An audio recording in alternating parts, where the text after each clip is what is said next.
Maintenant, remarquons, dans l'Ancien Testament, ils avaient ce qu'on appelait l'année du jubilé.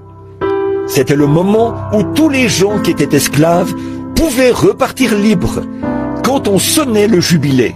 Et alors, si un homme ne partait pas, qu'il pouvait donner une excuse expliquant pourquoi il ne voulait pas retourner sur sa terre, alors il devait être marqué à l'oreille avec un poinçon contre le poteau du temple. Et alors, peu importe combien de jubilés se succéderaient, cet homme était définitivement vendu.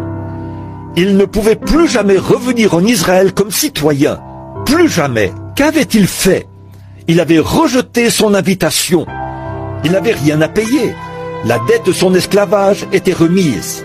Sa famille était libre. Il pouvait retourner directement de sa patrie et récupérer sa propriété. Mais s'il refusait de le faire, alors il n'avait plus d'attribution en Israël et sa propriété était donnée à quelqu'un d'autre. Maintenant, la même chose qui s'applique au naturel s'applique au spirituel.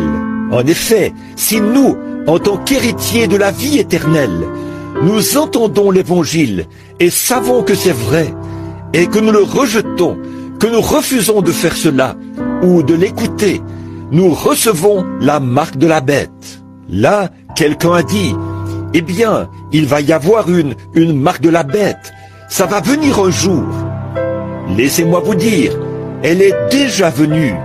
Voyez, dès que le Saint-Esprit a commencé à se répandre, la marque de la bête a commencé à être introduite. Voyez, vous n'avez que deux choses.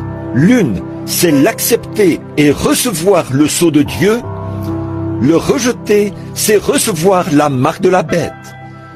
Rejeter le sceau de Dieu, c'est recevoir la marque de la bête. Est-ce que tout le monde comprend? Rejeter le sceau de Dieu, c'est recevoir la marque de la bête. Car la Bible dit, tous ceux qui n'étaient pas scellés du sceau de Dieu reçurent la marque de la bête. Quand la trompette sonnait, tous ceux qui voulaient partir libres pouvaient le faire. Ceux qui ne le faisaient pas étaient marqués. Maintenant, vous voyez, la marque de la bête, si nous en parlons au futur, c'est lorsqu'elle sera manifestée. Lorsque vous vous rendrez compte que c'est ce que vous avez déjà fait. Voyez? Et c'est pareil pour le Saint-Esprit. Il faut qu'il soit manifesté.